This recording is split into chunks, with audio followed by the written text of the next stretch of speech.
आगे चलते हैं नेक्स्ट वीडियो की तरफ। आज हमारा नेक्स्ट ट्रांजेक्शन देखेंगे बेटा। नेक्स्ट क्या दिया है यहाँ पे, 200 रुपए मजदूरी दी, पेड वेजेस। यहां पे देखो जो भी हम लेन देन करते हैं, ठीक बेटा, वो कैसे, हर एक ट्रांजेक्शन यहां पे अलग अलग मिलेगा आपको, हर एक ट्रांजेक्शन अलग अलग मिलेगा और उसका हम कैसे हल निकालेंगे, कैसे हमें डेबिट क्रेडिट करना है, ये चीजें आपको धीरे धीरे सब समझ में आएंगी। लेकिन इसको ध्यान से देखना और प्रैक्टिस करना। यहां पे दिया है कि अब यहां पर एक अकाउंट तो हो गया आपका वेजेस अकाउंट, ठीक है, ये वेजेस अकाउंट मतलब मजदूरी, और चूंकि ये कैश में दिया गया है इसलिए ये हो जाएगा कैश अकाउंट, ठीक है। अब हमको ये देखना है कि दोनों अकाउंट्स किस प्रकार के अकाउंट्स में आएंगे।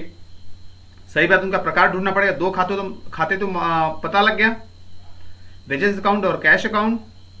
और अब ये दोनों किस अकाउंट के अंतर्गत आएंगे। वेजेस अकाउंट जो है वो एक प्रकार का एक्सपेंसेस है, क्लियर, एक्सपेंसेस है। तो जो एक्सपेंसेस है या व्यय वाले अकाउंट होते हैं वो नॉमिनल अकाउंट के अंतर्गत आते हैं। सही बात है ना। नॉमिनल क्या बोलता है कि मेरे अंतर्गत वो खाते आएंगे जो आय व्यय व्यय हानि या आय लाभ से संबंधित होते हैं। तो ये व्यय क्या है, और कैश संपत्ति होने के कारण रियल अकाउंट में आएगा। ये तो क्लियर है आपको। अब हम इनके नियमानुसार दोनों खातों को डेबिट और क्रेडिट करेंगे। नॉमिनल अकाउंट के नियमानुसार व्यय या एक्सपेंसेस को हम डेबिट करते हैं, तो हमारे वेजेस अकाउंट डेबिट हो जाएगा।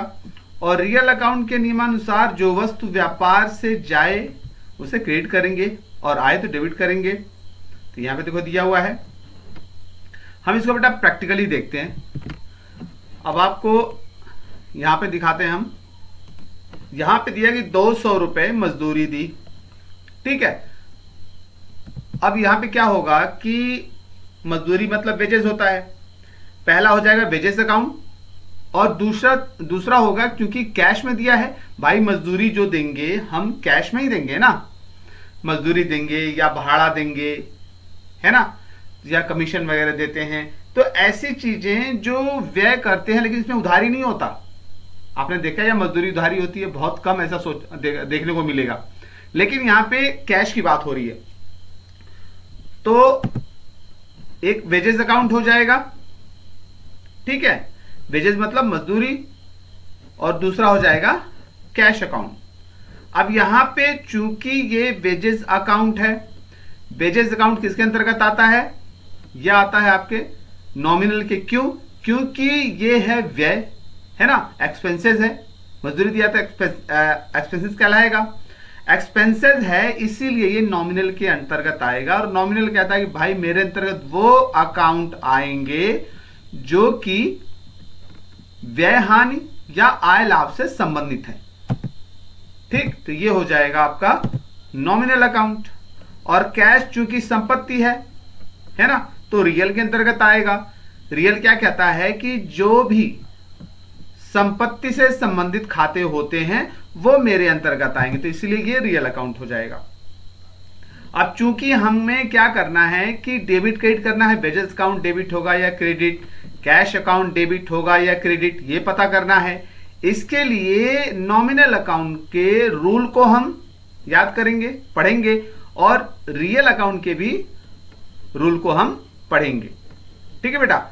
तो नॉमिनल अकाउंट रूल क्या बोलता है कि व्यय तथा हानि को डेबिट करो।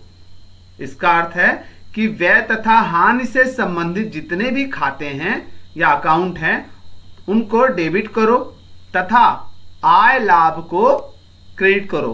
अर्थात आय और लाभ से संबंधित अकाउंट को या आपके खातों को क्रेडिट करो।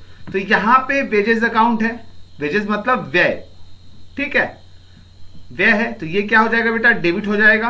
क्लियर, अभी लिखते हैं इसको आगे। अब चलते हैं इधर कैश अकाउंट की तरफ। ये बोलता है, इसका रियल अकाउंट क्या बोलता है, इसका नियम क्या है कि व्यापार में आने वाले वस्तु को डेबिट करो, अर्थात व्यापार में आने वाले जितने भी वस्तु हैं उनके नाम का जो खाता होगा वो डेबिट होगा, तथा व्यापार से जाने वाले वस्तु को क्रेडिट करो। तो जो व्यापार से बाहर जाता है, मतलब बिक जाता है, सेल्स हुआ है सामान कुछ, तो व्यापार से वो बाहर जा रहा है इसलिए उसको हम क्रेडिट करेंगे। तो यहां पे चूंकि ये वेजेस अकाउंट आपका डेबिट हो रहा है तो ये क्रेडिट हो रहा है यहां पे, क्योंकि ये पैसा क्या है, बाहर जा रहा है। क्लियर? सो कैसे लिखेंगे, हमेशा की तरह वेजेस अकाउंट डेबिट 200 रुपए टू कैश अकाउंट क्रेडिट 200 रुपए। क्लियर? अब चलते बेटा नेक्स्ट ट्रांजेक्शन की तरफ। तो बच्चों अगला ट्रांजैक्शन हम देखते हैं क्या दिया है इसमें, ये भी अलग प्रकार का होगा ट्रांजैक्शन। तो यहां पे दिया है कि सोल्ड गुड्स फॉर कैश, नगद गुड्स बेचा, मतलब जो भी आप जिस वस्तु का आप धंधा करते हो आपने उसको नगद बेचा, कितने का, 2000 रुपए का।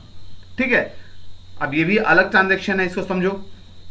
दिया है कि अब यहां पर एक तो कैश अकाउंट है जो प्रभावित हो रहा है, भाई नगद बेचा है ना, नगद का वर्णन है यहां पे, कैश का वर्णन है, तो यहां पे कैश अकाउंट हो ही जाएगा। और दूसरा यहां पर सेल्स अकाउंट, क्योंकि यहां पर सेल हुई है, बिक्री हुई है। देखो एक बात हमेशा याद रखना, नोट कर लेना कि बेटा जब भी बिजनेस में, धंधे में गुड्स बेचा जाता है, अर्थात माल आप बेचते हो, तो वहां पर सेल्स अकाउंट बनेगा ही बनेगा। ठीक है, सेल्स अकाउंट बनेगा ही बनेगा, ये दिमाग में रखना। ठीक है, अब आगे बढ़ते हैं। कैश अकाउंट आता है रियल अकाउंट के अंतर्गत, ठीक है, ये तो पता ही है। और सेल्स जो है जैसा कि परचेज हमारे खर्चे के अंतर्गत आता है, अतः उसी तरह से कोई चीज सेल की गई तो उसे इनकम के अंतर्गत रखेंगे। देखो ये दिमाग में रखना बेटा कि जैसे परचेज अकाउंट जो होता है, परचेज खरीदारी, गुड्स की खरीदारी व्यय के अंतर्गत आता है, वैसे ही गुड्स का सेल्स मतलब बिक्री वो इनकम के अंतर्गत आता है। ठीक है, आय के अंतर्गत आता है। आगे बढ़ते हैं। चूंकि आय और व्यय दोनों आते हैं नॉमिनल अकाउंट के अंतर्गत, तो आप दोनों अकाउंट के नियमों को समझेंगे। यहां पे दिया है रियल अकाउंट के नियमानुसार debit what comes in and credit what goes out. ठीक है, जो वस्तु व्यापार में आए उसे डेबिट करो और जो वस्तु व्यापार से बाहर जाए उसे क्रेडिट करो। अब समझना इस चीज को, आगे इसको देखेंगे प्रैक्टिकल में। अब दिया है नॉमिनल अकाउंट के नियमानुसार debit the expenses and losses and credit the income and gains. व्यय और हानियों को डेबिट करो तथा आय एवं लाभ को क्रेडिट करो। ठीक है, चूंकि कैश अंदर आ रहा है इसलिए कैश अकाउंट डेबिट होगा, और चूंकि सेल हुई है और सेल से आय मतलब इनकम हुई है तो हम इसे सेल्स अकाउंट को क्रेडिट करेंगे, हम सेल्स अकाउंट को क्रेडिट करेंगे। क्लियर? अब यहां पे दिया है, इसको हम प्रैक्टिकली देख लेते हैं बेटा। अब यहां पर 200 रुपए का नगद माल बेचा। अब इसका प्रैक्टिकली देखते हैं। सोल्ड गुड्स फॉर कैश 2000 रुपए, 2000 रुपए का नगद माल बेचा। अब यहां पर सेम वही चीज है ना, क्योंकि नगद बेचा है इसलिए कैश अकाउंट हो जाएगा एक, है ना, कैश अकाउंट हो जाएगा। दूसरा हमने बेचा है मतलब सेल्स किया है तो दूसरा सेल्स अकाउंट हो जाएगा। ये हमेशा दिमाग में रखना, जब भी गुड्स बेचा जाता है, गुड्स मतलब जिस वस्तु का हम धंधा करते हैं, है ना, वो हमारे लिए गुड्स होता है। जैसे कपड़े का धंधा करते हैं तो वो हमारे लिए गुड्स होता है। ठीक है, तो हम कपड़ा बेचते हैं अर्थात गुड्स बेचे हैं 2000 का, तो हमारे लिए गुड्स क्या हो गया, ये गुड्स हो गया ना। ठीक है, ये कपड़ा क्या हो गया, गुड्स हो गया हमारे लिए। तो पहला सेल्स अकाउंट, दूसरा कैश अकाउंट, या देखो है ना, सेल्स अकाउंट और कैश अकाउंट, क्योंकि नकद बेचा है। अब चूंकि सेल्स क्या है, ये आय है, इनकम है। ध्यान समझना, जब भी हम किसी गुड्स को बेचेंगे तो बेटा उससे हमको कुछ आय होगी, है ना, इनकम होगा। तो भाई सीधी सी बात है, इनकम किसके अंतर्गत आता है, लाभ और आय, इनकम एंड गेन्स, ये आता है नॉमिनल अकाउंट के अंतर्गत। क्लियर। और नेक्स्ट कैश तो हमेशा की तरह रियल अकाउंट के अंतर्गत आएगा। अब दोनों का रूल्स आपको पता ही है, क्या बोलता है ये, नॉमिनल की व्यय तथा हानि को डेबिट करो, आय तथा लाभ को क्रेडिट करो। अब चूंकि सेल्स क्या है, अगर यहीं पे परचेज हुआ होता तो व्यय होता, क्योंकि हम खरीदारी करने में पैसा हम भेज देते हैं, क्या करते हैं, खरीदारी करने में हम पैसे को बाहर देते हैं, है ना, वह व्यय हो जाता है। लेकिन जब सेल्स करते हैं तो हमारे पास पैसा आता है, यानी इनकम होता है। तो ये हो जाएगा इनकम मतलब आय, ठीक है, इनकम मतलब आय, तो क्या होगा, क्रेडिट हो जाएगा। ठीक है, सेल्स अकाउंट क्रेडिट हो जाएगा, इसको अभी लिखेंगे आगे। अब कैश चूंकि आ रहा है तो ये डेबिट होगा। रियल बोलता है व्यापार में आने वाले वस्तु को डेबिट करो तथा व्यापार से जाने वाले वस्तु को क्रेडिट करो। क्लियर। तो ये क्या हो जाएगा, आपका डेबिट, क्योंकि आ रहा है पैसा, तो हम इस तरह से इसको लगा देंगे। कैश अकाउंट डेबिट 2000 रुपए, सॉरी यहां पे एक रॉन्ग है, मैं सही कर देता हूं। कैश अकाउंट डेबिट 2000 रुपए टू सेल्स अकाउंट क्रेडिट 2000 रुपए। ठीक है, अब चलते बेटा नेक्स्ट ट्रांजेक्शन की तरफ। नेक्स्ट ट्रांजेक्शन हमारा है, दिया है कि proprietor withdrew cash for personal use 5000 rupees. ठीक है, व्यवसाय के स्वामी ने निजी खर्चे हेतु, मतलब अपने लिए, व्यापार से रुपए निकाले, है ना। ठीक है, अब आगे पढ़ते हैं क्या दिया है। जैसा कि पहले आपको बताया गया है कि जब ट्रेड से, ठीक है, जब ट्रेड से निजी खर्चे हेतु रुपए निकाला जाता है तो वो ड्राइंग अकाउंट कहलाता है। वो कौन निकालता है, स्वामी निकालता है, ओनर निकालता है। क्लियर। इसको आहरण भी कहते हैं, समझना, ड्राइंग को हिंदी में आहरण भी करते हैं, कहते हैं, इसलिए ये ड्राइंग अकाउंट हो जाएगा। और चूंकि ये कैश में है इसलिए हमारा दूसरा कैश अकाउंट प्रभावित होगा। क्लियर एकदम।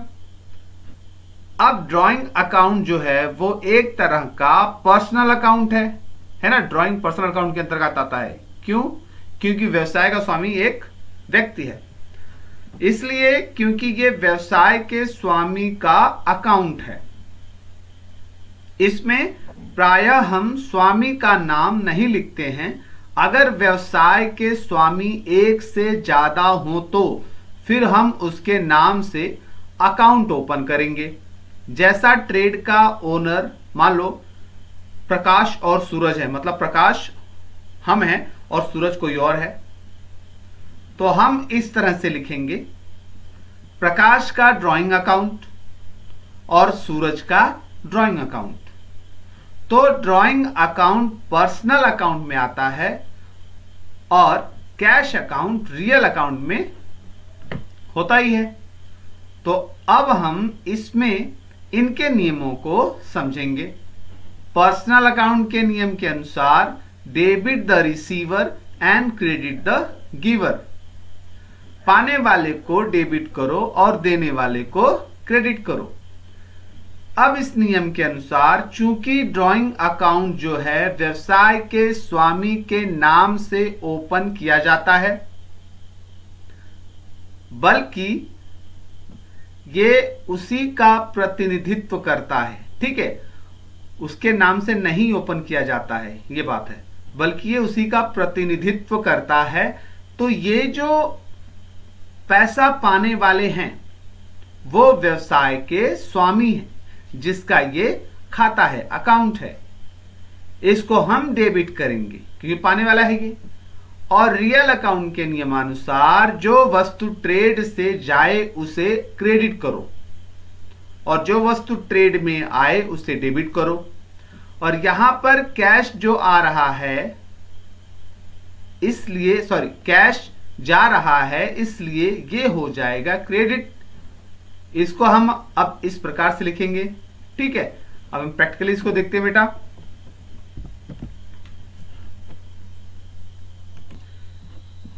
अब देखो प्रैक्टिकल बेटा क्या है। बिजनेस के स्वामी ने अपने निजी खर्चे हेतु 500 रुपए निकाले, या पैसे कितना भी हो सकता है, 5000 भी हो सकता है, तो पैसे का तो कोई इश्यू नहीं है। लेकिन यहां पे ये रूल क्या है, ट्रांजैक्शन क्या है, आप देख लो। Proprietor with due cash for personal use, तो यहां पे तो एक कैश अकाउंट हो जाएगा क्योंकि ओनर ने, मालिक ने अपने धंधे में से, अपने बिजनेस में से 500 रुपए निकाले, तो कैश अकाउंट हो जाएगा। दूसरा एक है कि मैं रिपीट कर रहा हूं कि जब भी कोई ओनर अर्थात मालिक अपने बिजनेस से पैसे निकालता है अपने निजी खर्चे हेतु, तो वहां पर ड्राइंग अकाउंट बनता है। ठीक है, और दूसरा कैश अकाउंट है, ये कैश लिया है। क्लियर। अब यहां पे ड्राइंग किसमें अंतर्गत आएगा, पर्सनल के, जैसा पीछे मैंने व्याख्या किया है। क्यों? क्योंकि ये अकाउंट किसका है, ये अकाउंट होता है बेटा किसका, मालिक का, क्योंकि पैसे निकाला है तो ड्राइंग अकाउंट। और अगर मान लो यहीं पे पैसे वो लगाता, मान लो यहां से पैसे निकाला है, प्रॉफिट होने पर उसने अपने ही दुकान से पैसा निकाला अपने निजी खर्चे हेतु, मान लो कि वो और पैसा अपने धंधे में लगाता है, 1000 रुपए या 10,000 रुपए लगाता है, तो यहां पे जस्ट उल्टा हो जाएगा। यहां पे ड्राइंग की जगह हो जाएगा कैपिटल अकाउंट।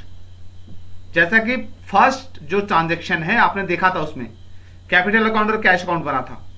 जिन्होंने अच्छे से पढ़ा होगा, ध्यान से वीडियोस देखा होगा, उनको याद होगा। ठीक है, तो यहां पे हो जाएगा ये पर्सनल अकाउंट और ये रियल, जैसा कि आपको पता ही है।